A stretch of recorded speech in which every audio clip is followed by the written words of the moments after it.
Daar's 'n hartlike goeiemôre hier van my kant af Stanley in die woord. Nou ja, ons saai vanoggend uit vanuit Brits uit. Dit is die Kreer se woning, Henry en Michelle. En ons het vir Roland en Ria ook hierso en ons het vir Ina hierso. En Flip gaan 'n bietjie later by ons aansluit. Hy moes eers 'n bietjie dinge daar by die werk gaan uitsorteer het. My vrou is hierso en ek is hierso, so sit hier lekker buite by hulle Lapa tuin area. Dit is heerlik. Hier's 'n vuurtjie in die gang. So dis 'n heerlike oggend wat ons hierso het. Nou ja, ek wil eers jou geleentheid gee om hierdie boodskap te deel. Ek gaan vanoggend 'n baie interessante woord gesels en dit is kan mense wat dood is, se geeste en siele nog tussen ons rondloop. Kom ons gesels 'n bietjie daaroor. Ek gaan 'n skrifgedeelte behandel en Efesiërs sê, so bly by ons, bly ingeskakel en geniet die diens saam met ons. Nou ja, ek gaan nou vir Roland vra net vir ons die liedjie te speel terwyl jy jou boodskap deel. Victorious over evil, dressed in the armor of God. Victorious over evil, quench the fiery darts, persistent every day, in spirit and truth, in the power of God. Stand firm, fasten, put on, walk, take up, quench, preach the gospel, live the word, pray in the spirit, with lamps burning, fasten with the truth, ready for your ministry, covered in righteousness, walk with shoes to carry the gospel of peace. Stand firm, keep faith, it quenches the fiery trials of evil. Dressed in the armor of God, dressed in the armor of God, victorious over evil, quench the fiery darts, persistent every day, in spirit and truth, in the power of God.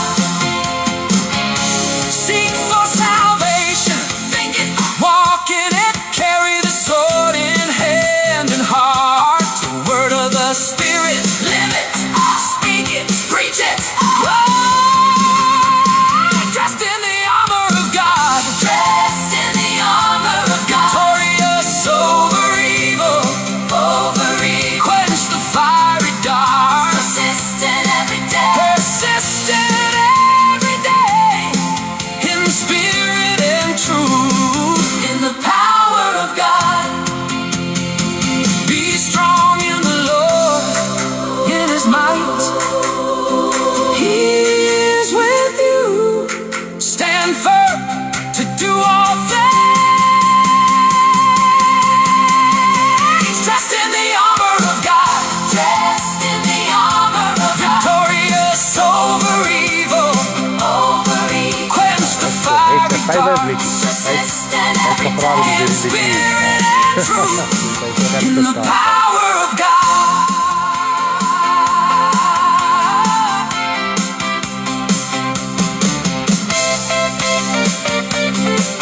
Sê goeiemôre as jy nou eers ingeskakel het. Ons sit hierso by Henry en Michelle se plekkie buite by die Lapa. Dis so 'n lekker groen tuin en Lapakkie en so aan.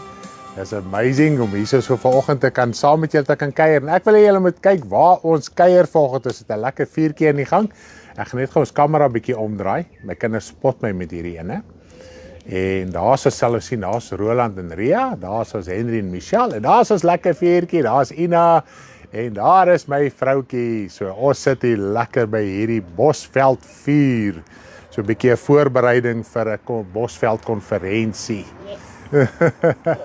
Daar sê, as die kamera daarom nou weer terug op my. Ja, so julle kan nou sien hoe lekker ons kuier en kuier saam met ons asseblief gesels vanoggend saam met ons. As jy nog nie die boodskap gedeel het na jou tydlyn toe nie, gee ek jou die geleentheid om dit gou te doen. Ons gesels oor 'n interessante onderwerp vandag wat so opgekom het in ons roadtrip. Ons is nog besig met ons roadtrip soos jy op ons banner kan sien bo. Ons het nog so 14 dagies oor, né? 14 dagies na vandag oor. Dis ons beplande roadtrip as daar nou nie iets anders in die pad val of uitval of wat ook al nie. Maar ag ons dank die Here dat hy ons tot dusver deurgedra het en voorsien het en vir almal se harte en huise wat vir ons oopgemaak het, om dit vir ons moontlik, om hierdie trip moontlik te maak, dat ons bietjie kan rus. Die liggaam kort ook so 'n bietjie rus, en ons rus so lekker, warm stort en eetes, en dit is net so lekker. Daar sê, dit lyk baie lekker, ja, lekker, almal is so lekker jaloers seker hier so met ons. En dit is 'n lekker dag vandag, is nie te koud nie, dit is net heerlik. Ons het tot gister nog baie reën nie gehad, maar vandag gaan dit darm nie reën nie. Nou ja, voordat ons gaan met die boodskap gaan begin, wil ek net eers lekker saam bid. Hemelse Vader, ons wil vir U baie dankie sê vir die groot liefde, genade, barmhartigheid en heerlikheid, Vader. Baie dankie vir die geleentheid wat ons vandag het, om voor die aangesig van U te kan wees, as gemeente te kan vergader. U woord leer ons so mooi, as ons weergebore is, soos 'n siel in hemelse plekke. Ons is by die vergadering in die hemele. Dit is daai onderlinge byeenkomste wat U woord sê, wat ons nie moet versuim nie. Dit gaan nie net om fisies by mekaar te wees nie, maar ons siel, ons innerlike moet by daai onderlinge byeenkoms wees, by die vergadering van die hemele, daar waar die 10.000 engele is, Vader, hulle die ontslape heiliges, hulle wat al reeds gesterf het, hulle is ook in die hemel, en ons siel is daar ergens, ons weet nie hoe dit lyk nie, maar dit is net 'n bemoediging om te dink, Vader, ons is in die teenwoordigheid van U vanoggend. Vader, en dit is waar ons siel altyd moet wees, ons gedagtes met die dinge bedink wat daar bo is, nie dit wat op die aarde is nie, Vader. En ek dank U dat U ons vandag weer eens daaraan kan herinner. Ek wil bid dat die bediening van vanoggend se woord, die uitreik, die gesels, die saampraat, ons harte kan oopmaak, dat ons al hoe meer kan verstaan, dat ons die dinge moet bedink wat daar bo is, uitstrek na dit wat voor lê, dit wat op een plek praat hy so mooi, dit wat daar ver is, ver is. Vader, vir ons is die ewigheid ver, dit voel nie, Vader, op 'n tyd daar of ons daar gaan by uitkom nie, maar een ding weet ons, as jy weer sien, is hierdie lewe klaar, dit is verby, dan moet ons in ons ewige huis, ons ewige woning wees.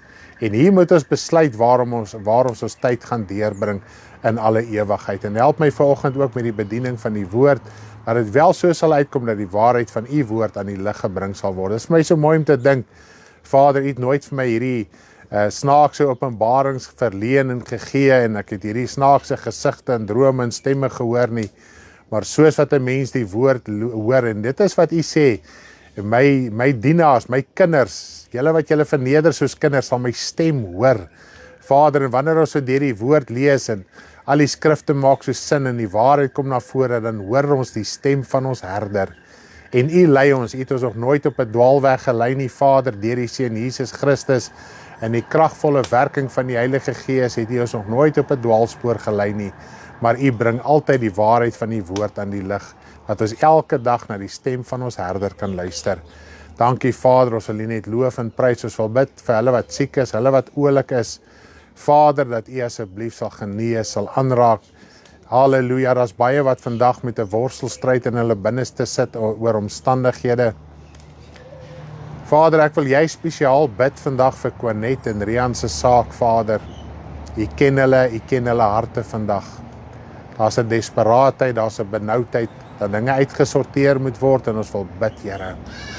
Terwyl jy hulle trek, terwyl U liefde ook in hulle lewe uitgestort is, Vader, wil ek vra dat jy hulle sal lei, dat die deure sal oopmaak en 'n weg sal oopmaak, dat die begeerte wat in hulle hart is, Vader, die uitroepe wel vervul sal word in Jesus se naam. Here my God, U is die Here van hemel en aarde, wat lewe van nou af tot in alle ewigheid. Vader, halleluja, ek wil U net loof en prys. Ons mond kan baie dinge sê teenoor mense, ons mond kan baie praat, want ons oordeel volgens dit wat ons in die vlees sien. Here, as ek dink daai vroutjie wat Here Jesus voor U gekom het en met trane gehuil het en met haar hare U voete afgedroog het, Here, het die Fariseërs, selfs die disippels het daar gesit en murmureer. Ken julle hierdie, as hy nou 'n profeet was, sou hulle geweet het wat 'n vrou dit is. Maar Here Jesus, die genade van die Vader het U ryklik oor haar uitgestort, want daar was 'n berou, daar was 'n uitroepe. Ek dink ook aan die vrou wat hulle gesê het, sy was heterdaad op 'n oorspel betrap. Het hy gesê, gaan jy in Sondag nie meer nie, ek veroordeel jou ook nie. Vader, baie keer sit ons met balke in ons eie oë, Here. Maar Vader, as sien ons die splinter en 'n ander ene raak, want ons kyk na die uiterlike. Here my God, ons moet na die hart kyk, en gisterand toe so gesels, toe besef ek weer eens, en dit weer so diep in my hart gepraat, hoe maklik kyk 'n mens na die uiterlike, sonder om die hart raak te sien, Vader. U kyk net na die hart. U sien die bedoeling van die hart. Here my God, en U is die God wat lewe. U is die God wat regeer in ons harte. U ken ons. En wanneer ons voor die aangesig van U is, kan ons berusting voor U vind. Vader, ons kan verlossing voor U vind. Ons kan bevryding voor U vind. En ek dank U daarvoor, Vader. Help ons dat ons geestelike oë werklik waar so kan oopraak, dat ons nigter en waaksaam kan wees, om nie na die uiterlike te kyk en daarvolgens te oordeel nie. Vader, anders is dit 'n onregverdige oordeel. Vader, help ons in hierdie dag, verleen ons die wysheid, lei ons vandag deur die Gees in Jesus se naam. Amen. Daar sy, prys die Here. Wat 'n lekkerte om so voor die aangesig van die Here te kan wees. Ons is altyd voor die Here, weet julle dit? Dis nie net wanneer ons saamkom nie, dis nie net wanneer jy bid nie. Dit is altyd, jy is altyd in die teenwoordigheid. As kind van die Here is jou siel altyd daar, sonder uitsondering. En dit is wat ons moet verstaan. Altyd is jou siel daar so. Dis net ons gedagtes dwaal weg van dit waar ons siel is. En ek wil ook net gou 'n inleidende gedagte voor ek eintlik na die kerngedeelte toe kom. Ons moet een ding verstaan, en jy weet ons bedien dit baie, maar partykeer kom maar net ander woorde by, dat ons dit lekker kan klik, né? Dan gaan ons oor na die hele gesprek van, kan mense wat dood is, 'n siele rondom ons wees? En soos wat ons die woord lees, en ek gaan nou natuurlik nie deur al die skrifte gaan nie, ek gaan net so lekker deurgesels met julle. Wat die woord van die Jesus sê, die struikelblokke is noodsaaklik. Ons sal bemoedig mekaar, julle sal deur allerlei verdrukkinge die koninkryk van God ingaan. Julle geloof word getoets en gesuiwer ensovoorts. Selfs die woord van die Here is gelouter en gesuiwer 7 maal in die smeltkroes van die aarde. Nou as ons daai woord, daai lewende woord, daai gesuiwerde woord navolg, gaan daai gesuiwerde woord in ons werk om ons te suiwer. Nou wat is die doel daarvan? Nou die God het so mooi in Israel gesê, wanneer ons aan Deuteronomium 8 lees, dan praat hy, ek het julle laat honger ly, ek het julle laat dors kry, ek het hierdie tekorte julle pad gebring, om te weet wat is in julle hart. Nou, wat omstandighede, drukkende, moeilike omstandighede in ons lewe moet veroorsaak, om ons hart oop te maak. En ons sluit baie keer ons hart toe. Ons murmureer, in plaas om na die Vader toe gaan sê, Vader, hierdie ding is my te taaf, sodat jy iets in jou hart kan verstaan wie jy is, en dan ook dat die woord in jou openbaar gemaak kan word, om jou lewe te verander. Dan die doel van die woord is om jou denke te verander. Dit is nie net om skrifkennis by mekaar te kry, en te weet, daai vers sê dit, en dit is wat daai vers beteken nie. Maar die skrif wat jy lees, verander dit jou lewe, verander dit jou hart. Ja, dit klink of ons lekker hier in die bosveld is, dis heerlik. My voete is nou al klaar hier so op waar die vuurtjie is, dis net te lekker hier vanoggend. Net so lekker saam kuier en gesels met julle daar by die huis. So omstandighede is daar om ons hart te verander, om dit wat klaar in jou is. Dan net as jy weergebore is, ons moet een ding verstaan, jy het die Gees van die Here. En deur die Gees ontvang jy die liefde van God. Jy ontvang die vrug van die Gees. Daar's baie dinge wat ons kan sê, die talente is daar in jou reeds. Maar ons ou karaktertjie, hierdie ou lelike natuur van ons. En dit is baie keer nie noodwendig sonde nie, dit is partykeer net so 'n bietjie hardkoppigheid.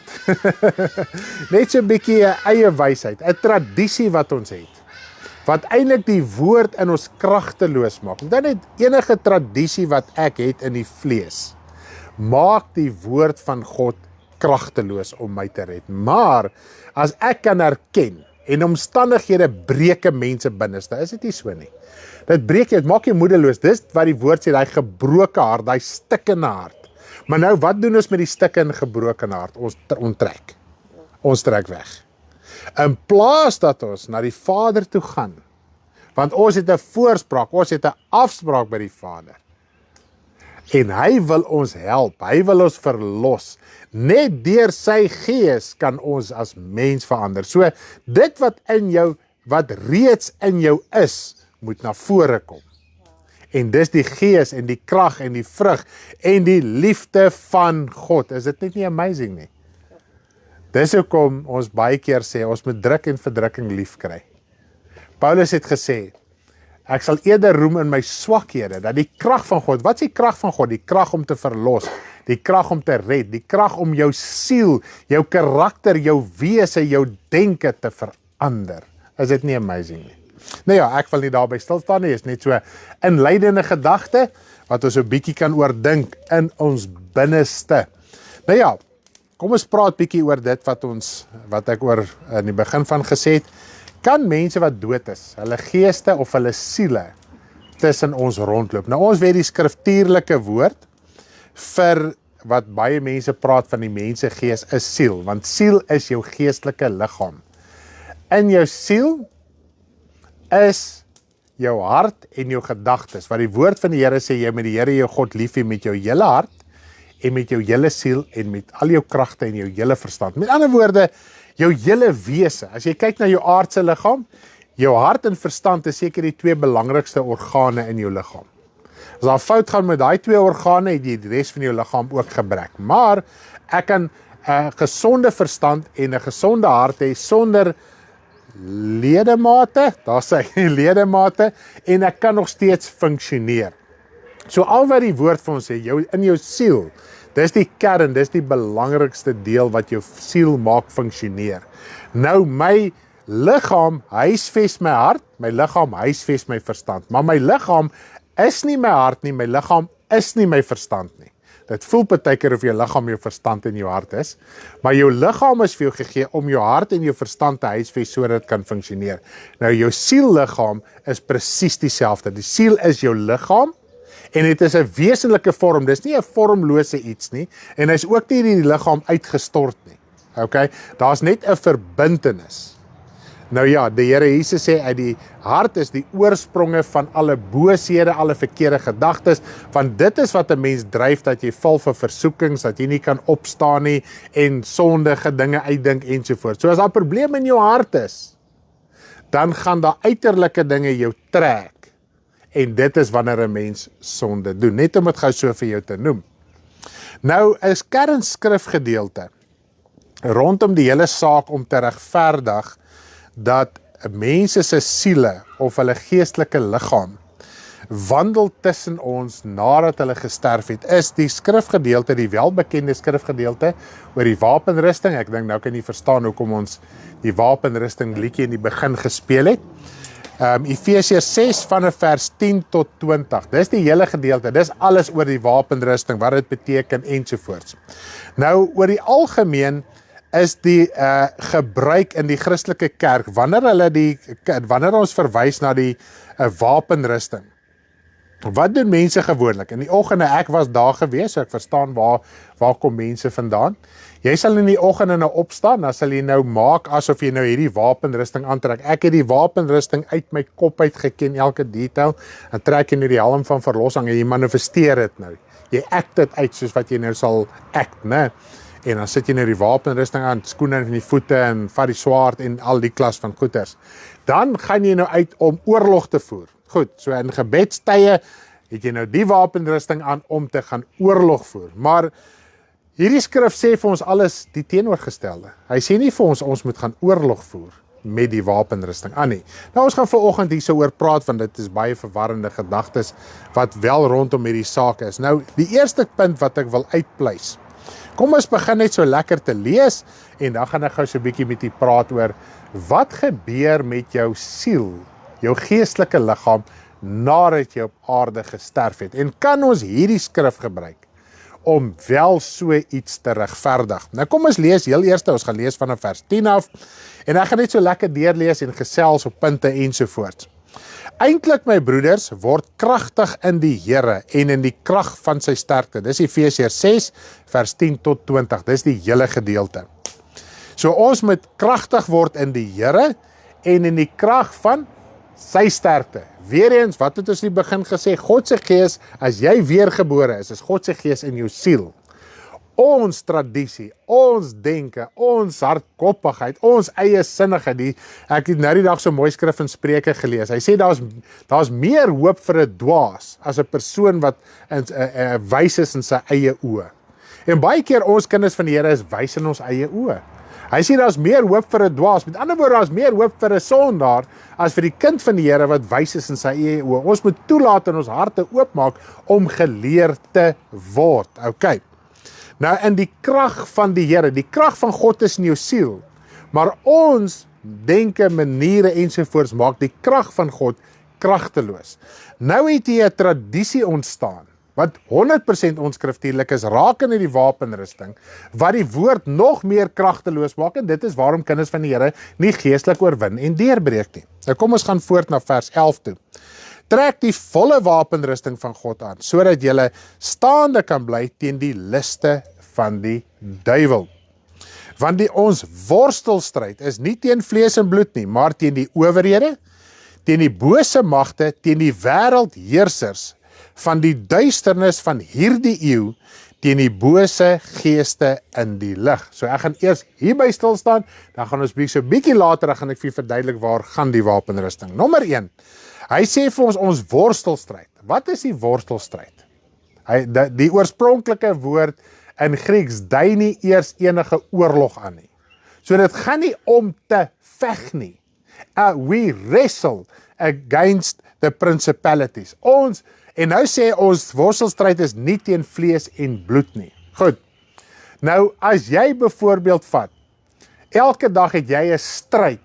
Byvoorbeeld in jou werk, jy's in 'n werksomstandighede, almal natuurlik om jou Sondags, party het bietjie meer relaxed werksomstandighede as ek so kan stel, en baie is in hierdie kokon eintlik, né? Dit is die heeltyd hierdie druk in hierdie oë op jou. Goed, selfs in jou besigheid. So wat gebeur nou? Jy het 'n stryd om staande te bly. Dit is waarvan die woord praat. Hy sê nie gaan uit en gaan fight die ouens by jou werk nie. Of fight die duiwel of fight enigiemand nie. Die begrip is hier, so jy het 'n stryd om staande te bly. Toe ek en Karen in die pad gery het, en ons ken baie, van die paaie wat ons gery het, was baie sleg geweest.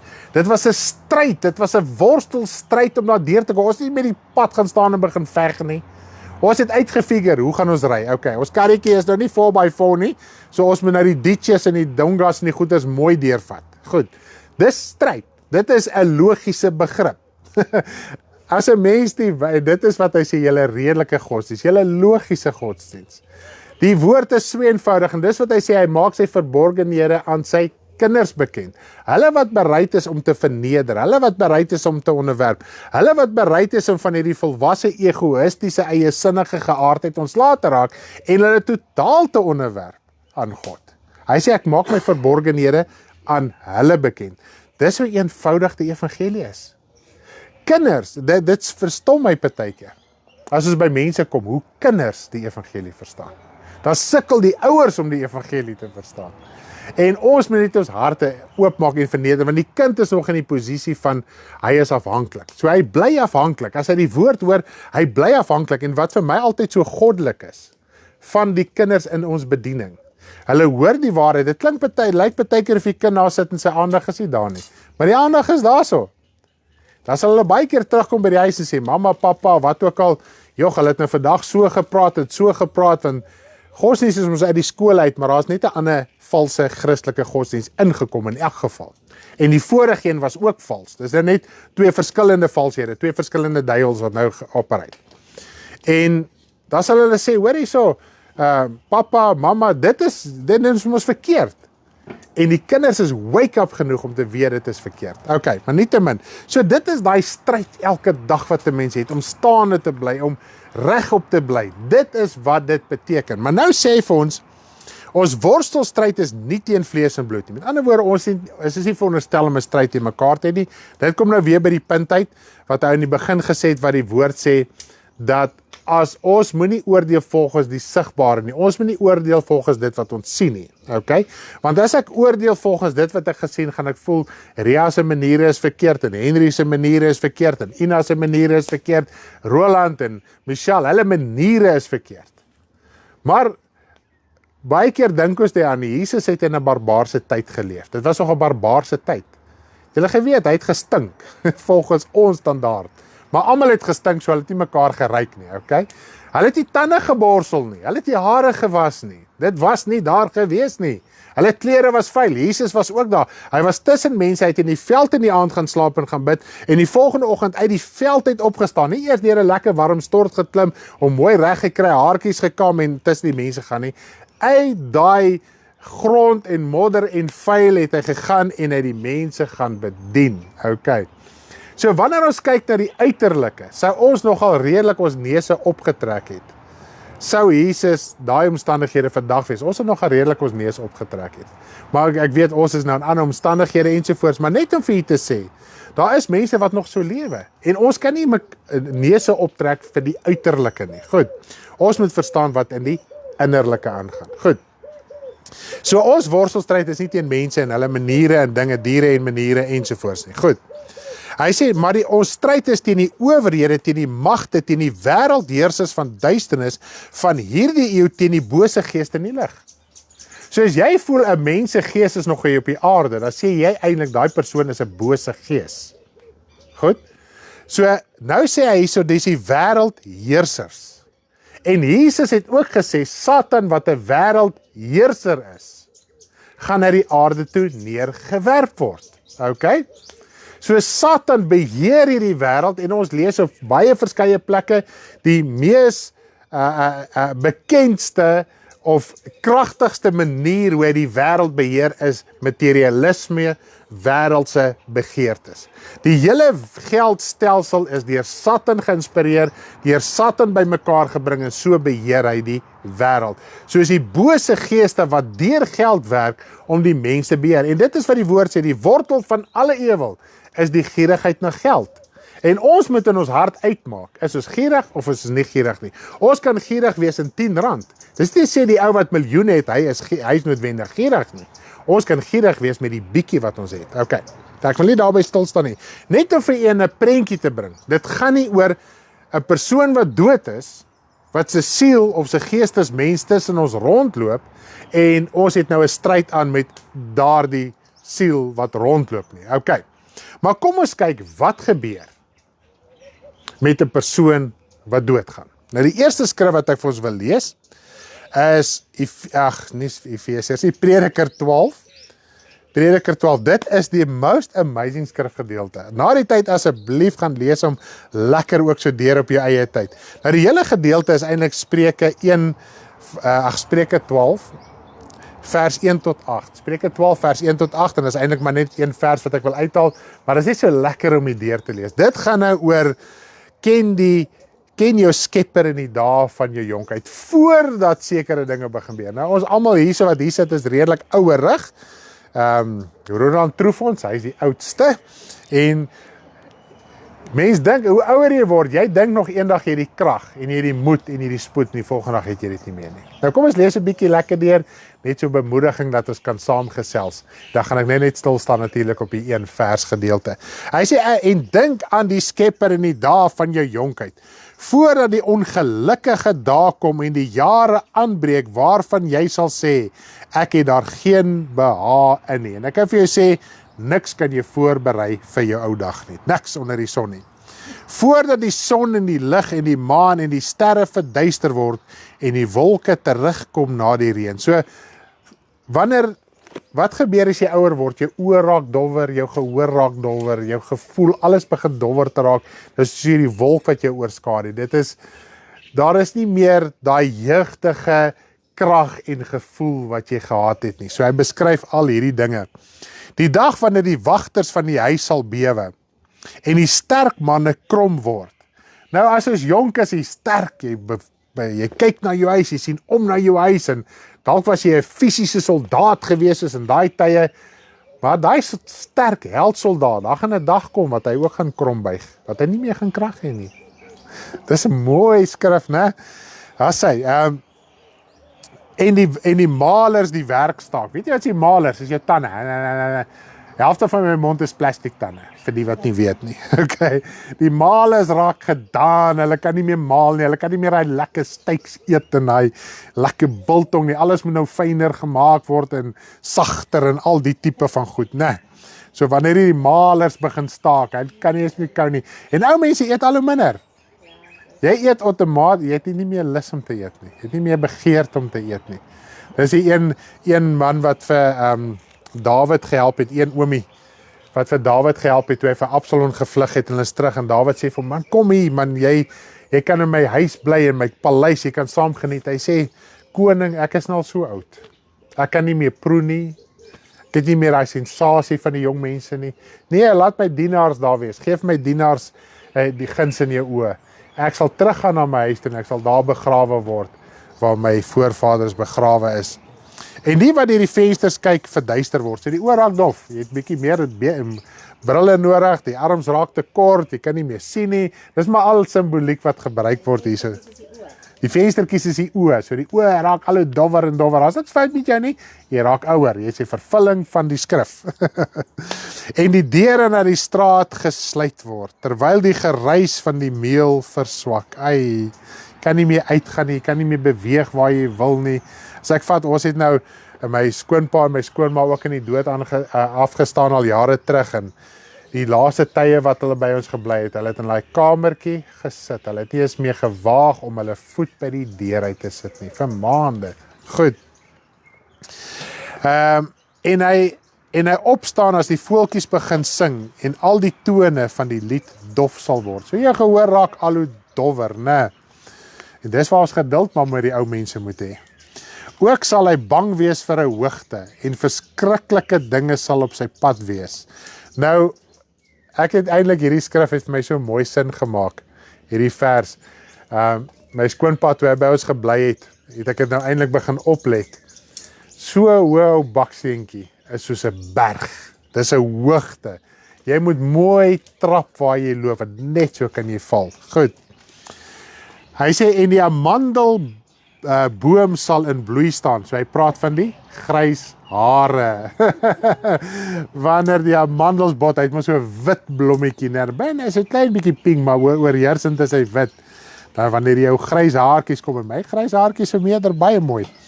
Daar sê, ek het altyd gedink as 'n jong man, ek gaan nie skaam wees om grys te wees nie. Dit is vir my net gedink, dit is net amazing, is eintlik 'n eer om grys te word. Hy sê, en die springkant sal hom met moeite voortsleep. So jy gaan maar met moeite aan met die kruk en die sleep, maar jy gaan. Hy sê, en die kapper kry nutteloos wees. Nou dit spreek op seksuele drange, selfs dit verdwyn. Goed. Want die mens gaan na sy ewige huis, en dis eintlik die gedeelte wat ek by wil stilstaan. Die mens gaan na sy ewige huis, en die rouklaars sal op die straat rondgaan. Die mens gaan na sy ewige huis. Goed, so nou is jou siel, nadat jy gesterf het, is jy in jou ewige huis. Nou kom ons kyk nou nog so skrif of twee wat vir my baie mooi was. En ek wil nie te lank stel hierso op stilstaan nie, want ek wil oorgaan na die simbolieke van die wapenrusting. Ons lees gaan Prediker 9 vers 5 tot 6. Prediker 9 vers 5 tot 6.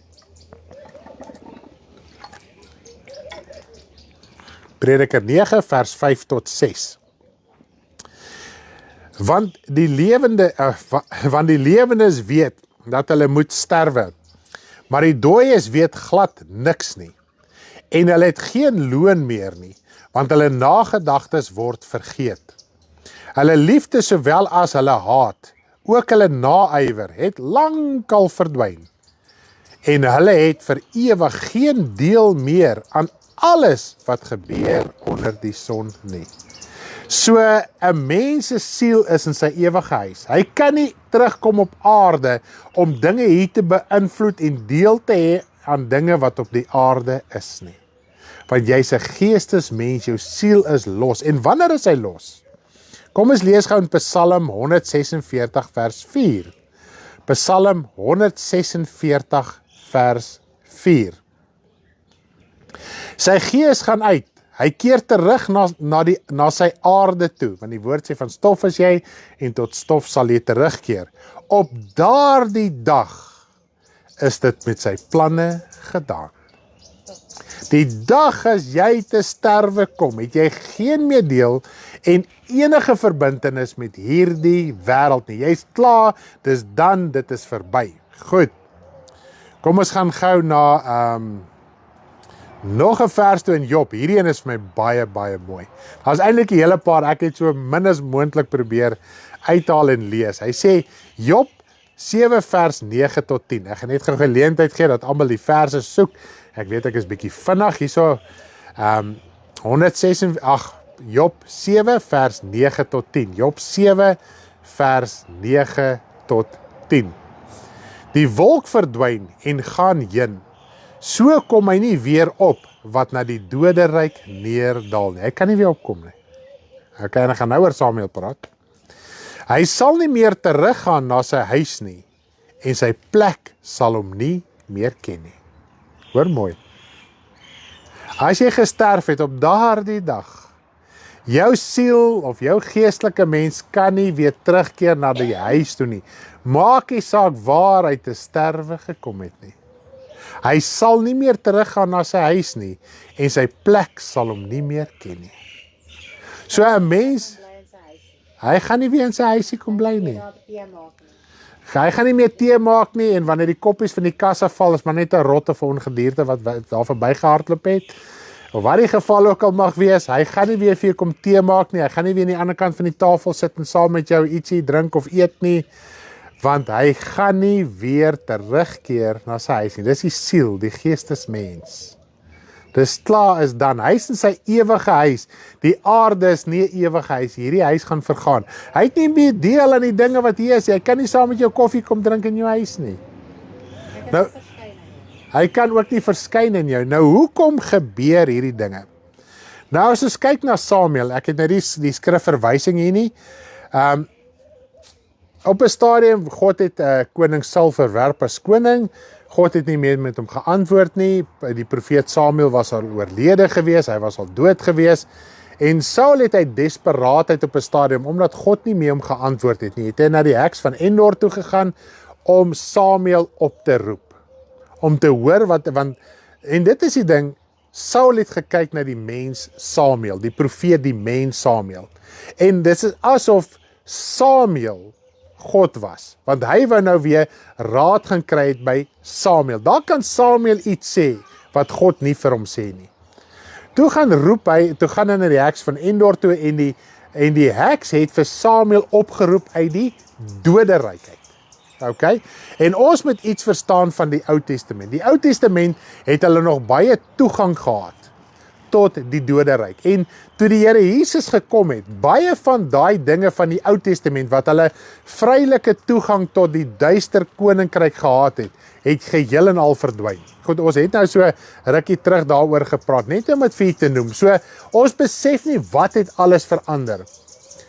Toe Jesus gesterf het op die kruis. Dieselfde geestelike wêreld het ingrypend verander.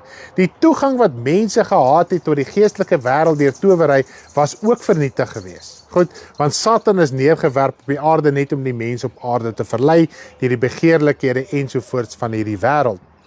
So dit is wat die heks van Endor gedoen het Samuel opgeroep, en Samuel het duidelik herken hy is in die doderyk, want hy het ook gesê, sal jy en jou manskappe gaan môre wees waar ek is, en dit was in die doderyk gewees. Goed, so met die gevolg is, niemand kan meer iemand oproep of daai mens kan weer in sy huis kom bly, waar hy gebly het, om saam met hulle te lewe nie. Goed, en dit is wat ons moet verstaan. Nou, hoekom ondervind mense hierdie ding, en dit is wat ons in 1 Korintiërs 8 lees, en dit gaan nou, en hierdie beginsel kan ons deurtrek, ek gaan nie al die verse lees nie, ons het al vroeër al so bietjie daaroor gesels, kom ons gaan net na 1 Korintiërs 8 toe, net om vir die spesifieke skrif uit te wys, dat julle kan sien, ek suig nou nie die dinge uit my duim uit nie,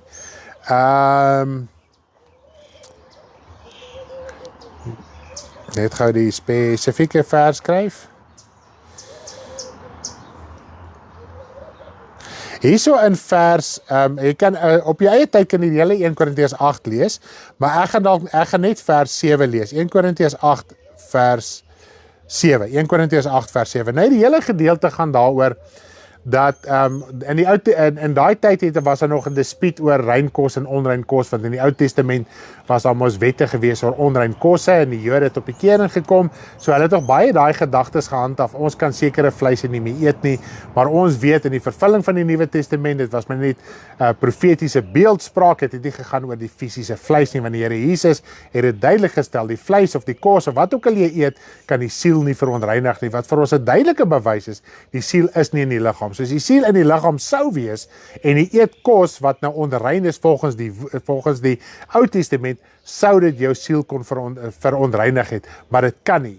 Die woord van die Here sê, en Jesus het ons kom leer, die booshede kom van binne-in, uit die hart uit, dit kom nie van uit buitekant nie. Goed, nou argumenteer hy oor hierdie saak en hy probeer vir hulle verduidelik die verskil tussen vlees en gees, siel en liggaam. Nou kom ons lees gou vers 7. Hy sê die kennis is egter nie in almal nie, maar sommige nog altyd bewus van die afgod, eet dit asof 'n afgodsoffer en hulle gewete wat swak is, word besoedel. Wat is jou gewete? Jou gewete is jou gedagtes, dis jou hart, dit kom uit jou hart uit. So as jy oortuig is, daar is 'n bose gees, as jy in jou verstand oortuig is, en dat daar is 'n bose gees in iets, dis jou gewete wat besoedel is. Daar is nie 'n bose gees werklik daar nie. So, ons praat ook van, dis jou verbeelding. Jy kan beelde in jou gedagtes skep, asof dit 'n realiteit is. Jy kan tot koue rillings kry, jy kan tot ervarings kry, jy kan drome kry, asof dit 'n realiteit is, wanneer jy oortuig is van sekere dinge. Nou, van kleins af, ek meen ons almal, en tot vandag toe, mense word maar groot met spookstories. Nou hoor jy hier ding en jy hoor daar ding en almal kyk televisie en al hierdie snaakse goeters en dinge, van kleins af. Ons het al met kinders gedeel, dan kry hulle die vreemdste nagmerries. Van so aard dat hulle mekaar trek, dat hulle rugpyn in die oggend het. Dan deel ons met die ouers, wat kyk hulle? Dan sê hulle vir ons wat hulle kyk. Dan is dit partykeer die griesaamste rillers. Nou daai goed het 'n effek op die kind. En dit besoedel die kind. En nou word daai kind met tyd groot en dan op 'n stadium. En party mense is meer vatbaar vir spookstories as ander. Party steur nie aan nie en hulle gee nie om nie en hulle gaan aan. Maar die ander een is bietjie meer vatbaar want hy's vreesagtig. So wat begin nou te gebeur? Nou begin jy beelde te skep. Nou kom jy na die Here toe. Nou gee jy hart vir die Here. Nou kom die Christene nog met steeds hierdie bose geeste en dinge en daai hele gros van die verlede, daai tradisies wat jy aangeleer het, kom in een oomblik in jou gedagte en nou voel dit vir jou daar is bose geeste in huise. En dit is nou waar die hele huiskoonmaak bediening vandaan kom. Nou ek en my vrou het al mense wat gesê het, nee kom maak my huis skoon, maar ons weet ons gaan nie huis skoon maak nie. Ons gaan daar sit en ons gaan die realiteit van die woord aan hulle oordra. En weet jy wat, for some reason verdwyn hy geeste. Want weet jy hoekom? Die mens is uit sy onkunde uit. En dis wat Paulus hier so skryf. Hy wat swak is in sy gewete. Voel daar is 'n gees in daai vleis as hy dit eet. Voel daar is 'n beeld in daardie portret. Voel dit is dat die vorige ou wat hier dood is, loop nog tussen ons rond, want hy het spookstories gehoor. Sou daai persoon nie geweet het as iemand dood in die huis nie, sou hy niks gevoel het nie. En dis hoe maklik dit is. Die woord is so eenvoudig, hy openbaar sy verborgenhede aan sy kinders. As jy bereid is om te onderwerp aan die waarheid van die woord, ek kan vir jou sê, jy lewe in so vryheid.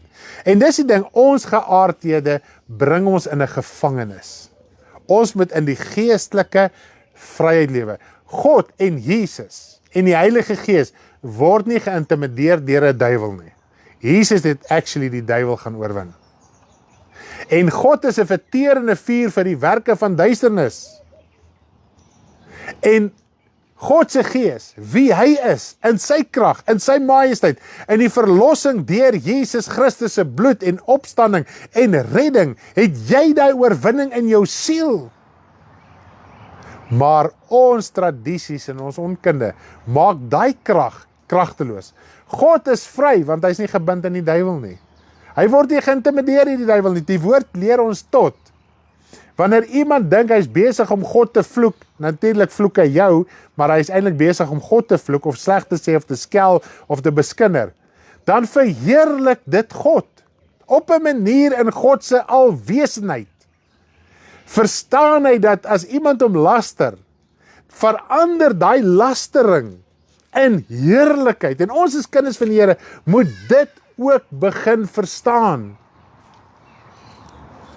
Ons moet dit begin begryp. Dat die vryheid wat in jou siel is groter as jou vrese, is groter as jou benoudhede. Maar ons bly toegee in die vlees. Hoekom? Want ons spandeer nie genoegsame tyd in die woord nie, en ons aanvaar ook nie die woord, die eenvoud van die skrif, soos dit geskryf is nie. Wat van gooilery waar mense skinkborde gooi word, hulle. Alles is duiwels. Elmarie, ons moet een ding verstaan. Dis duiwelse goed. Nou so ruk terug, seker 'n jaar of 2 terug, Frans het ook daar 'n plaashuis en hy jag ook daar en pas skaap op en ek weet nie wat alles daar nou nie. Maar daar's 'n plaashuis, so net wanneer hulle gaan so 1 keer 'n maand of 1 keer 'n week, wanneer die geleentheid voordoen, gaan hulle na die plaashuis toe. En hy sê hy en weer was eendag daar, het jakkalse gaan jag. En hulle kom terug en die koppies wat so mooi in 'n ry gestaan het, is almal omgedop. Maar hulle is nogal so mooi omgedop. Asof iemand elke koppie so omgesit het. En hulle sê vir ons, jong, hierdie goed voel hulle freaky. Hulle glo nie die goed is nie, maar hierdie is vir hulle baie weird. En ek en Karo onmiddellik besef, maar dit moet een of ander dirasie wees wat ergens ingekom het wat die goed is omstam. Maar hulle vat dit so bietjie met 'n knippie sout, want hierdie is too good to be true. En ek dink hier by die 2de of 3de keer, ek is onder korreksie. Toe kom hulle op 'n geleentheid weer aan, toe besef hulle dit was 'n rot of 'n mongoose of iets. Ja, iets soos dit, een of ander gedierte wat in die huis gekom het, hardloop vir by daai koppies en op 'n wyse hulle stamp en dop hulle almal net so mooi om. Daar is die spook gevind. En die gooilery en al die tipe van goeders. Mense se gewete is besoedel. Jare terug, ook voor mense enigiets besef het. Dakke was van singplate en hy het lekker dik singplate, né? Ons dik singplate is nog dun teen daai. En as dit afkoel in die aan, dan kraak dit. Dit klink soos goed wat jy op die dak gooi. Partykeer klink dit sommer so reg. Ons huis waar ons nou bly, party daar sal jy dink dit gool daarso, want die balke en goed is kraak, hoor jy seker klap geluid. Kwa, kwa, kwa. O, dassie, okay. Dassie, daar sê Kathleen, 'n dassie. So met die gevolg is daar's baie dinge wat dinge veroorsaak. Goed. En ons moet dit net verstaan vir wat dit is en dit nie glo nie. En Christus in jou is groter as enige duiwel. Goed. So wat sê die woord van die Here vir ons oor worstelstryd? Kom ons gaan terug worstelstryd toe. Daar's baie skrifte, ek gaan dit nou nie lees nie wat Paulus sê. Maar kom ons hardloop dit gou deur. Kom ons hardloop dit gou deur. Daar sy praat van die goeie stryd wat ons moet stry, of die stryd wat ons moet stry. Hy sê hierso in 1 Timoteus 1 vers 18 en 19. Ek wil net gou so 'n bietjie lees, want dit gee vir my so 'n bietjie aansluiting ook oor die skuld van die geloof wat ons oor gaan praat. 1 Timoteus 1 vers 18. Ek gaan dalk gou daar by Efesiërs weer oopmaak, en gaan ons daar lekker saam gesels. Sê hierdie boodskap 1 Timoteus 1 vers 18 en 19. Hierdie boodskap vertrou ek aan jou toe, my kind Timoteus, ooreenkomstig die profeseë wat vroeër aan jou aangaande jou uitgespreek is, sodat jy daardeur die goeie stryd kan stry en aan die geloof en 'n goeie gewete vashou. Sommige het dit van hulle weggestoot en aan die geloof skibreek gelei. So hier moedig hy Timoteus aan, jy moet die goeie stryd stry van die geloof. So jy moet elke dag waaksaam en nugter wees om in die geloof te bly. Goed? Hy sê nie gaan fight nie, bly staan, dit is 'n stryd, maar jy moet dit doen. Nou sê vir ons in 1 Timoteus 6 vers 12, al die verse wat ek nou gaan lees is in Timoteus, 1 Timoteus 6 vers 12. Stry die goeie stryd van die geloof. Gryp na die ewige lewe waartoe jy ook geroep is en die goeie belydenis voor baie getuies afgelê. So ons moet die goeie stryd van die geloof stry en gryp na die ewige lewe. Jy moet nie in 'n worstelstryd begin raak met duiwels en mense en sulke dinge nie. Vat die geloof vas. Dis wat hy sê, vat dit vas en stry daarmee, staan op, maak dit deel van jou. Maak dit deel van jou karakter, jou natuur, jou wese. En dan die ander skrifgedeelte, dit is actually in Hebreërs 10 vers 38 tot 39, die ander een is Hebreërs 10 vers 38 tot 39. Maar die regverdige sal uit die geloof lewe, en as hy hom onttrek, het my siel geen welbehae in hom nie. Maar by ons is daar geen onttrekking tot verderf nie, maar geloof tot behoud van die lewe. So ons moet in die geloof bly. Nou is ons dalk net gou oorspring, en ek gaan nou nie punt vir punt elkeen deurgaan nie, maar as ons gou oorspring na die skuld van die geloof, ek wil net gou kyk, waar is hy? Skuld van die geloof, vers 16 van Efesiërs 6. Hy sê, behalwe dit alles, neem die skuld van die geloof op waarmee jy die vurige pyle van die bose kan uitblus. En dis actually die skuld van die geloof wat my laat klik het, waaroor gaan die wapenrusting. So as jy in die geloof bly, as jy vashou in die geloof, as jy stry, die goeie stry van die geloof, hy sê in Efesiërs ook, hy sê in Jesaja 59, sê hy, wie voer 'n regstryd in die waarheid? Met ander woorde, jy moet die waarheid omgord in jou lewe. Jy moet vasgemaak wees met die waarheid. Dis wat hy sê, die lendene omgord met die waarheid, vers 14. So jy moet die waarheid van die woord aanhou, jy moet daarin glo, jy moet dit leef. En dan lees ons ook in Jakobus, dat geloof is 'n werk. Dis nie net woorde nie. Hy sê geloof sonder die werke is dood. So jou werke moet 'n bewys lewer van dit wat jy in glo. As jy dit vashou, dan blus dit die vurige pyle uit. Dis nie in die oggend te sê, ek neem die geloofskuld op en nou gaan al die vurige pyle uitgeblus word nie. Dis 'n lewenswyse waarin jy moet leef. 'n Oortuiging in jou hart. Die woord sê jy glo tot geregtigheid en jy bely met jou mond tot redding. So die geregtigheid en die waarheid van die woord moet jy aanneem. En dis hoe jy omgord word met die waarheid. Want Petrus skryf, hy sê die lendene van jou verstand moet omgord wees met die waarheid. So jy moet die waarheid hier verstaan. Jy moet dit glo in jou hart. Dan blus dit die vurige pyle uit. Want dan gaan jy nie val vir leuns nie. Jy gaan nie val vir ongeregtigheid. Het iemand vir jou sê 'n bose gees hier, of 'n lering daar, of 'n ding daar. Jy staan vas in die waarheid, want om nou net, daai vurige pyle is elke dag daar. Jy's tussen werksmense, wat met allerlei oortuigings kom. Wat onskriftuurlik is, mense wat volgens hulle bekeerd is, en dalk nog ywerig predikers en bedienaars is, en een of ander ding doen in die Christelike wêreld, wat totaal vals is. As ons nou spesifiek praat nou van ook die huiskoonmaakbediening. Jy glo, jy verstaan uit die woord uit, daar's 'n gees in niks nie. So daai ou kan praat, hy mors sy asem as hy met jou praat. Want dit blus die vurige pyle uit wat hy na jou toe skiet. Satan eintlik deur hom. Dit is wat dit is. Nou net die waarheid van die woord, gemeng met geloof, kan dit doen. Nou sê hy ook, die swaard is die swaard van die gees, is die woord van God. Alles kom terug na die woord van God toe. So jy moet die swaard van die gees hê. Nie die swaard van die vlees nie. Nie om dan net sodra jy onbybels raak, is jy besig met die vlees. En ons lees in Romeine 8, die wat in die vlees is, kan God nie behaag nie. Die vlees kan homself nie onderwerp aan God nie. Ons het nou in Hebreërs ook gelees. En Romeine beskryf presies dieselfde. Dit wat die vlees bedink is vyandskap teen God. Alright, so ons moet verstaan wat is die woord van gees en waarheid, wat Jesus gesê het. Hierdie goed hier om ons, kan jou siel nie besoedel nie. Okay, so nou het jy leef die wapenrusting, want hy sê, neem ook op die volle wapenrusting. En as ons kyk na die spreekwoord, trek jou aan. Okay, ek kan iemand se probleem so aantrek, dat ek, as hy siek is ek siek. As hy down is ek down. Ek meen, baie keer is jy so bekommerd oor iemand se saak, jy trek dit aan. Dis wat dit beteken. Beteken nie, jy manifesteer, ek trek nou Roland se probleem aan nie. Ek is so gefokus dat ek dit my aantrek, dis asof ek hy is. En dis wat dit beteken. Met ander woorde, maak hierdie woord deel van jou wese. Nou praat hy van die borswapen van geregtigheid.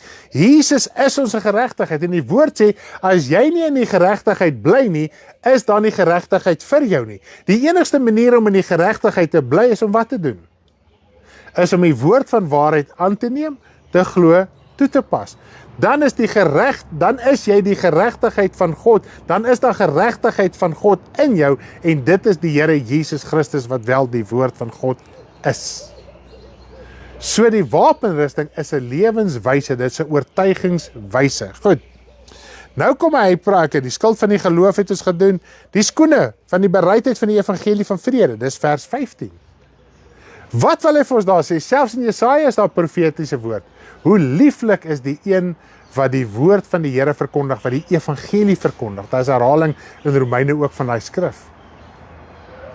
Met ander woorde, jy moet dit jou so aantrek, dat siele gered moet word, dat die bereidwilligheid daar is, die gewilligheid, en om bereidwilligheid te wees is om jouself voor te berei. In jou binnekamer, God te soek, en dis wat hy ook vir ons sê in vers 18, ons moet terwyl julle met alle gebed en smekinge by elke geleentheid bid in die Gees en juist daartoe waak met alle volharding en smeking vir al die heiliges. So sonder gebed kan ons nie hierdie lewe leef wat hier geskryf staan nie. Sonder die Here soek in gees en waarheid in volharding is dit onmoontlik. As jy jou onderlinge byeenkomste in jou binnekamer versuim, kan jy nie hierdie wapenrusting elke dag opneem en daarin wandel nie. Want wat verduidelik hierdie gedeelte vir ons? Al die aspekte van die evangelie wat teenwoordig moet wees in jou lewe om wel staande te kan bly. En dis wat hy vir ons sê in vers 13. Daarom neem die volle wapenrusting van God op, sodat jy weerstand kan bied. Nie gaan fight nie, weerstand kan bied. As die sonde kom, jy bied weerstand, jy gee nie toe nie. Jy gaan nie val daarvoor nie, want jy het hierdie stryd elke dag. Kan bied in die dag van onheil, en nadat jy alles volbring het, staande te kan bly. Alles volbring het, staande te kan bly. So ons moet verstaan, ons moet die waarheid in ons hart, in ons hande hê. Ons moet omgord wees, ons verstand, ons hele wese moet deurdronge wees van die waarheid. Ons moet daarin glo, ons moet in glo in die geregtigheid van God in Jesus Christus, om die bose pile uit te blus, om jou hart te bewaar. Jy moet na verlossing soek, hy praat van die helm van verlossing. Wat is verlossing? Is jy nog nie verlos nie? Is jy nog nie bevry van sekere sake nie? Soek die Here vir jou verlossing, dis vers 17. Neem die helm van die verlossing. Neem die helm van verlossing. Neem jou verlossing aan, gaan soek die Here in jou binnekamer en neem dit aan wat God vir jou klaar in jou siel uitgestort het. Maar ons idees, ons tradisies, die leringe kom ons pad verby, dan word ons heen en weer geslinger. Iemand kan sê vir ons dit, nou weet ek nie. Sê die ander vir ons dit, nee, nou weet ek nie. So jy is nog nie standvastig nie. Jy is nog nie onbeweeglik nie, maar weet jy wat doen ons? Ons los dit. Jy kan rondgeslinger word, maar gaan vanaand huis toe en gaan soek die Here vir 'n antwoord vir hy saak waarmee jy rondgeslinger was in die dag. Sodat jy 'n standhoudende, standvastige antwoord kry. En ek wil net dit gou ook met u deel. Sodra 'n mens, en ons het gisterand bietjie daarvan gepraat, sodra 'n mens dink die Here praat met jou, dink 'n mens altyd is 'n stem in jou kop. En ek en Karen kan regtig vir julle met eerlikheid sê, ons hoor nie daai stem wat mense hoor nie. Ek hoor die stem van die woord. As ek die Here gaan soek vir 'n saak, kom die skrif by my op. Die leiding van God se woord kom by my op in 'n saak. Maar wanneer ons vleeslike drange en begeertes wil deurvoer, soos wat Jakobus 4 vir ons sê, dan gaan ons in 'n geveg. Want ons wil nou fight om wat te doen? Ek wil my vleeslike begeerte ontmoet. En dis wat Jakobus 4 sê. Kom ons lees gou dalk daar. Ek dink ons kan verstaan, wanneer ons dit lees, hoekom die wapenrusting gebruik word om te veg. Jakobus 4 vers 1. Kom ons lees gou daarso. Ons gaan lees Jakobus 4 vers 1 tot 4.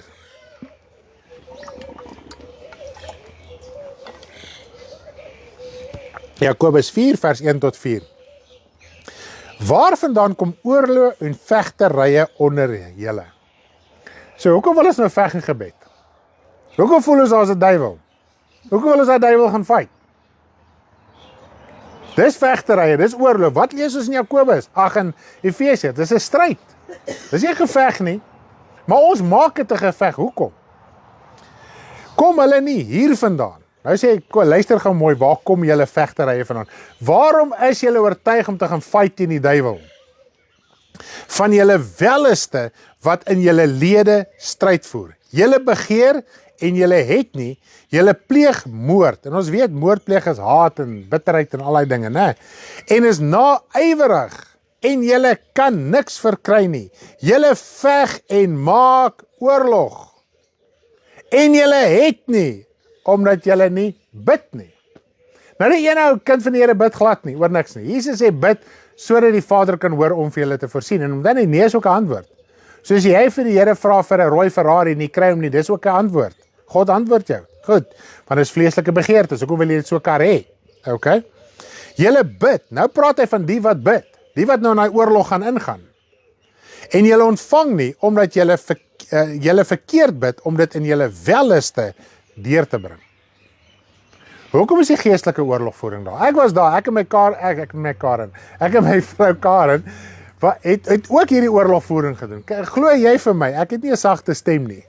Die hele buurt het gehoor wanneer ek in daai oorlog is. Hoekom? Om my vleeslike begeerte deur te voer, want ek voel, en dit word geleer, dis was nou daai tyd, nou glad nie meer nie. Jy voel iets of iemand staan in die pad van jou blessing. Dis al waar dit gaan. Nou fight jy daai, of dit nou 'n mens is, of dit die duiwel is, of dit die hond of die kat is, of die portret op die muur, maak as jy fight, want jy soek daai ding. Hy sê julle maak oorlog. Hoekom? Want julle verstaan nie waar gaan dit nie. Vers 4, egbrekers en egbreeksters. Kyk mooi as ons besig raak met die wêreld. Ons hoereer, ons is hoereerders. Want jy is in Christus verbind. Nou net, jy is in 'n huweliksverbond met Christus die dag toe jy hart vir die Here gegee het. So as jy weer besig raak met die wêreld, word jy as 'n egbreker deur God beskou. Nie deur Stanley nie. Lees die skrif vir jouself. Daar's baie ander ook, maar hierdie is vir my so mooi kerngeskrif, né? Egbrekers en egbreeksters. Weet julle nie dat die vriendskap van die wêreld vyandskap teen God is nie? Wie dan 'n vriend van die wêreld wil wees, word 'n vyand van God. So ons veroorsaak vyandskap teen God. Nou wil ons sy woord gebruik om te gaan veg. Hy sê jou worstelstryd net om staande te bly. Elke dag van jou lewe. Hy sê, wie het ten bloede toe gestry in hulle en weerstand gebied teen die sonde? Wie het sy lewe, hierdie ou lewe al gegee om staande te bly in sy stryd vir die goeie stryd, die evangelie? Wie het dit al gedoen? Ons gee net toe. Ag, die Here antwoord nie. Ag, die Here sis en die ag, die Here so nie. Al is dit vir R10, kan jy veg in die vlees. Ek praat nie, dis noodwendig die rooi Ferrari nie. Ons kan partykeer veg oor dinge wat ons niks aangaan nie, net vir wêreldse aardse dinge. En waar begin dit? Ongelukkigheid, omgekraptheid. Nee, kom ons bid vir daai baas by die werk. Ons manifesteer en ons gaan vir hom nou oorlog voer, dat hy jou daai increase gee. Hy sê, waar kom die dinge vandaan? Want julle is besig met wêreldse begeertes. Julle hoereer. En dit is duidelik uit die skrif uit. God het geen saak met hierdie wêreld nie. Dis hoekom toe Satan vir Jesus versoek het en gesê het, ek gee jou die koning, ek gee jou al die rykdomme van hierdie wêreld, hulle heerlikheid, as jy neerval en my aanbid. En Satan sê, ek gee dit vir wie ek wil. Want is aan my oorgegee. Nou raak ons soos die wêreld, ons raak betrokke in die dinge van die wêreld. En nou begin ons sommer as kinders van die Here geeste en bose geeste te sien en glo en golery en al hierdie tipe van goedes. En ek kan vir jou een ding vandag duidelik sê. Die meerderheid van al die storieetjies wat mense praat, is nommer 1 in sy gewete en as altyd een of ander logiese saak rondom dit. Ons het al in ons eie huis gesit, dat die portret net van die muur afval. En dan nou bose gees wat bygeloop. Nee, die draadjie het gebreek. Spyker het uit die muur uitgekom. Dis so eenvoudig soos wat dit is. En ook wat gebeur afhangende hoeveel skilderye in jou huis het. En hoe swaar is hulle? En dit het ons ook al beleef. As die een val, net daai bietjie daai impak want almal hang nou op 'n edge. Ta. Val hulle almal. Dit gebeur. Dis logiese goed wat gebeur. Skinkborde val om. Dit gebeur. Dinge gebeur. Dat 'n geitjie, 'n rot of iets verbygekom en daar val hy om. Of hy's net op hy edge en dan het hy net iets gekort. En dan net in ons natuur, elke dag is daar rek en krimp, ons sien dit nie. Van hitte en koue. En is goed, net staan, op 'n dag, hy kan vir 'n jaar of 2 daar staan en op 'n dag geval hy, boem. Ons het gesien hoe teels in ons huis opvlieg op 'n dag, ons bly 3 jaar in 'n plek, volgende oomblik bars al die teels op, boah, had jy 'n duiwel aangekom en die teels opgelig, nie? Die logiese ding, daai jaar was dit baie nat en net op die regte dag. Ek dink dit was bietjie sonskyn of reën, ek kan nie onthou nie, op hy oomblik, toe krimp hy uit, en het net nodig om 'n haardikte te krimp. Pah, bars die teels. Lig alles op, want hy goed is op edge gebou. So ek wil net jou nou nigterheid bring. Die evangelie is so vry, man, ons moet net in vryheid lewe. Kom ons los hierdie tradisies en goeders vir ons, dit bring ons in gebondenheid. Ons lewe in vrees, en nie vrees bind. As iemand kom met 'n vreessaak na jou toe, dan sê van, weet jy wat, Satan bring vrees, ek het respek en vrees vir God. Want Satan bind ons met vrees. Hy hou ons vas met vrees. Ons luister mense se stories oor sulke goed. Ja, en dis baie keer sulke lekker sop stories, né? Lekker stories. Ooh, hy is soos heuning wat die afloop eeg en ons eet van daai ou woordjies. So kom ons los al hierdie dinge. Kom ons lees gou wat is die kommentare bietjie. So eintlik veg mense vir gemak in hierdie wêreld. Dis presies so ancient. En Handelinge leer ons so mooi dat ons wat die Here dien sal deur baie verdrukkinge gaan om die koninkryk van God in te gaan. Mens moet elke omstandigheid en verdrukkinge steeds die Here dien en vrug oplewer volhard tot aan die einde toe om gered te word. Dis alwaar dit gaan. Dis die evangelie, dis waaroor geloof gaan. Jy hou aan die Here dien, ongeag wat rondom jou gebeur. Wat jy ervaar, wat jy hoor. En as iemand met 'n sop storie kom en hy kom 'n spookstorie sê, val hom sommer in die rede, ons doen dit. Sê, weet jy wat, ek glo nie dit wat jy glo nie. Sorry. Ek gaan nie vir 'n uur na jou gemors luister en jy wil nie 2 minute na my evangelie luister nie.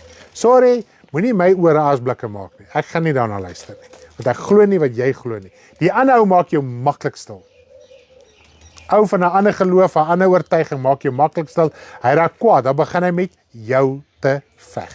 Kom in die vrede in. Kom in vrede en al kan jy nie op baie oomblik skrif sê nie, moet dit in elk geval ook nie doen nie. Sê net vir weet jy wat, dis nie my oortuiging nie, ek glo dit nie. Sorry, jy kan maar maak wat jy wil. Ek glo dit nie, dis nie die waarheid van die woord nie. Dis al wat jy en as jy dit met oortuiging sê, gaan dit die ander stil maak. Daar sê prys die Here, dis al wat ek met julle wou gedeel het. Is daar nog ietsie?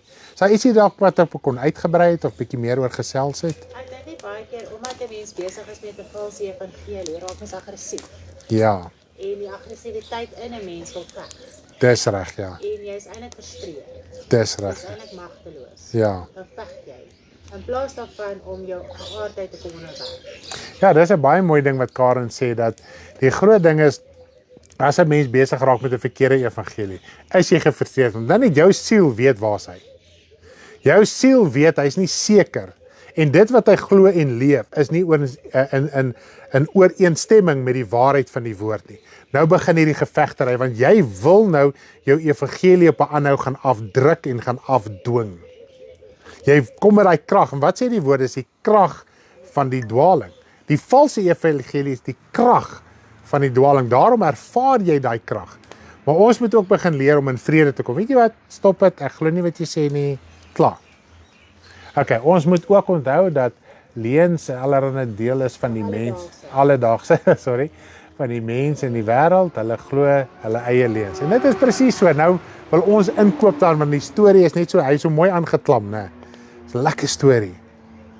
En wanneer ons nie seker is van ons eie saak nie, dis wanneer ons rondgegooi word en ons val in ons vrees.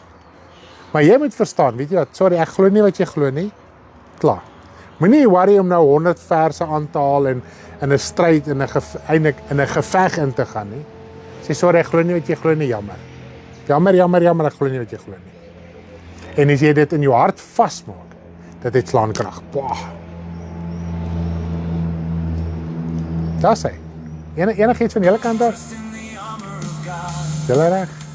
Daar sê, ons sluit af met die lied. Mag julle 'n lieflike dag verder hê. Dressed in the armor of God, victorious over evil, quench the fiery darts, persistent every day, Elke dag vol in hart. spirit and truth, in the power of God.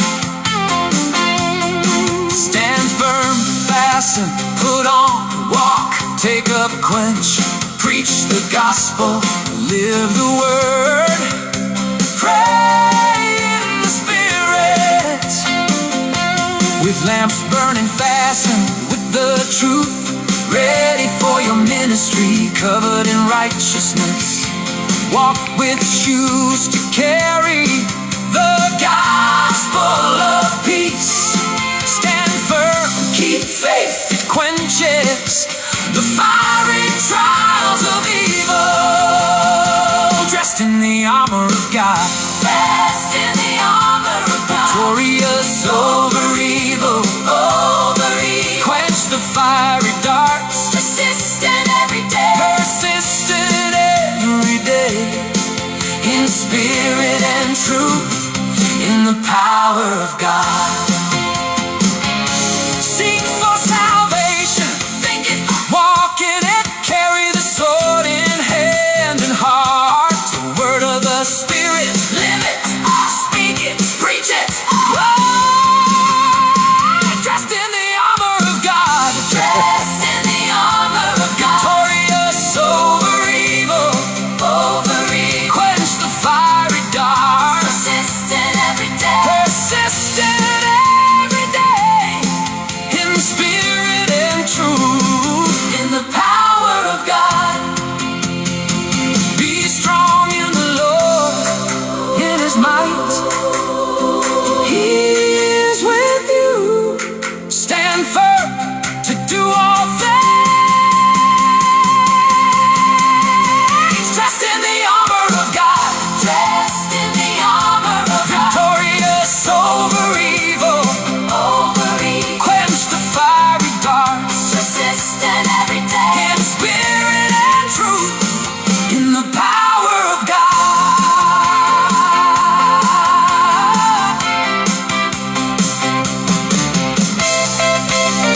Ek wil net as 'n laaste gedagte noem. Die woord sê ons moet met Christus bekleed wees. En as jy nou kyk na al die eienskappe van die Dressed in the armor of God. van die wapenrusting, is dit vir Jesus Christus ook is. Hy is die woord van God, hy is die waarheid, hy is die geregtigheid van God ensovoorts. En as jy dink jy moet met Christus bekleed word, en hierdie is ook alles, as ek maar kan sê, fasette, eienskappe van die Here Jesus Christus, dan verander dit ook die prentjie. En die Here Jesus het met niemand gaan fight en beklei nie. Hy het hierdie lewe geleef in sagmoedigheid en in onderworpenheid. Dankie dat julle ingeskakel is. Lief vir julle, ons hou julle op hoogte wat ons volgende beweging gaan wees. Lief vir julle, bye! Bye! Kom, I will leave you Disney. Hello.